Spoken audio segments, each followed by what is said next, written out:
Rape లాంటి ఒక సంఘటన జరిగింది, మళ్ళీ జరగకూడదన్న ఉద్దేశంతో పనిష్మెంట్ ఇవ్వాలి.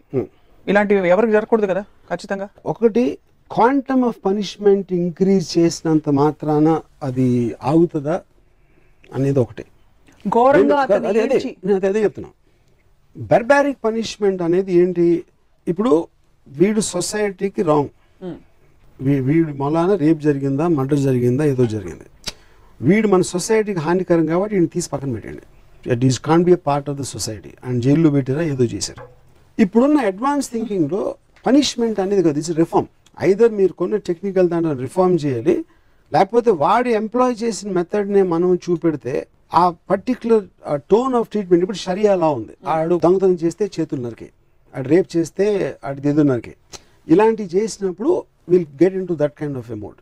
అది బర్బరిజం. అది that is what been dealt with centuries.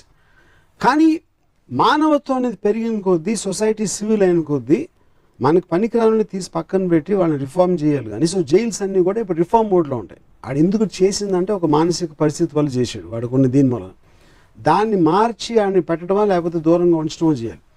కానీ వాడు ఎంప్లాయ్ చేసిన మెథడ్లోనే వాడిని శిక్షించాలనేది బర్బరిజం. అది అదొక ఎమోషనల్ రియాక్షన్. కానీ దాని నుంచి రిలీజ్ ఇప్పుడు మనం వింటాం. సో ఏం చేయాలంటారు ఈ criminals? I think you should be put out, you should put out of society. జైల్లో పెట్టి వాళ్ళ చేత whatever is being used, you are using him for something. But just revenge and punishment anedi, it is an outdated tradition. It doesn't work. But revenge is a natural instinct in human beings. That's what I'm saying. But society is about curbing your natural instinct.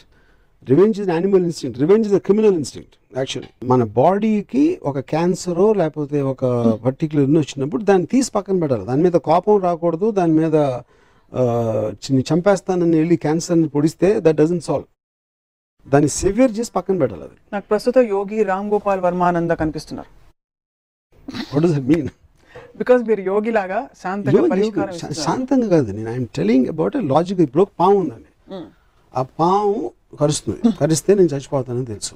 పావుని చంపచ్చు కూడా కావాలంటే, కానీ నన్ను కరుస్తావా అని దాని మీద కోపం వచ్చేసి ఎరిసి కళ్ళు ఎర్ర చేసుకుంటే మనం మూర్ఖులం. ఎందుకంటే పాము తత్వం అది. అది ఫైన్. పాము సపోజ్ ఏని కాటేసింది, ఇది మళ్ళీ తిరిగితే మళ్ళీ బిని సిని డిని కూడా కాటేస్తుంది అని చెప్పి అందుకని చెప్తున్నాను కదా, దాన్ని తీసేయడం చంపేయండి, కానీ ఎమోషన్ ఉండకూడదు దాంట్లో. నా పాయింట్ అంటే కరెక్ట్. ధర్నాలు చేసాడు, నరికేడు, చంపేయండి, అది మనం చేసేస్తాం, అసలు చేయకపోతే మేము చంపేస్తాం. ఆ ఎమోషన్స్ ఆర్ రాంగ్. ఎమోషన్ లేకపోతే వ్యవస్థ కదులుతుందో లేదో చెప్పండి. అబ్సల్యూట్లీ కదులుతుంది. ఆల్ అడ్వాన్స్ కంట్రీస్ అలాగే మూవ్ అవుతాయి. ఒక పెద్ద మూవ్మెంట్ లేకపోతే. ఇప్పుడు చిన్న పాయింట్ అండి, అడల్టరీ అఫైర్ అని ఉంటే రాళ్ళు కొట్టి చంపేస్తారు సౌదీ అరేబియాలో.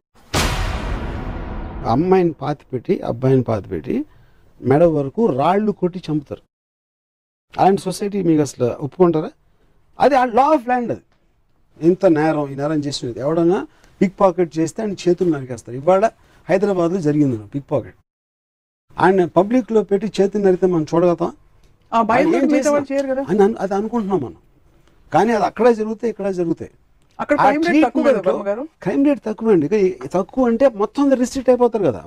అదొక్కటే రావు. అలాంటి క్రైమ్ పనిష్మెంట్ మీరు ఒప్పుకుంటే మిగతా అన్ని చోట్ల రిస్ట్రిక్ట్ అయిపోతారుగా. ఇప్పుడు మన అందరికీ ఫ్రీడమ్ కావాలని కోరుకుంటున్నాం.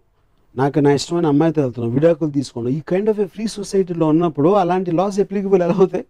అసలు ప్రోగ్రెస్ అనేది జీరో అయిపోతుంది, which is what's happening there.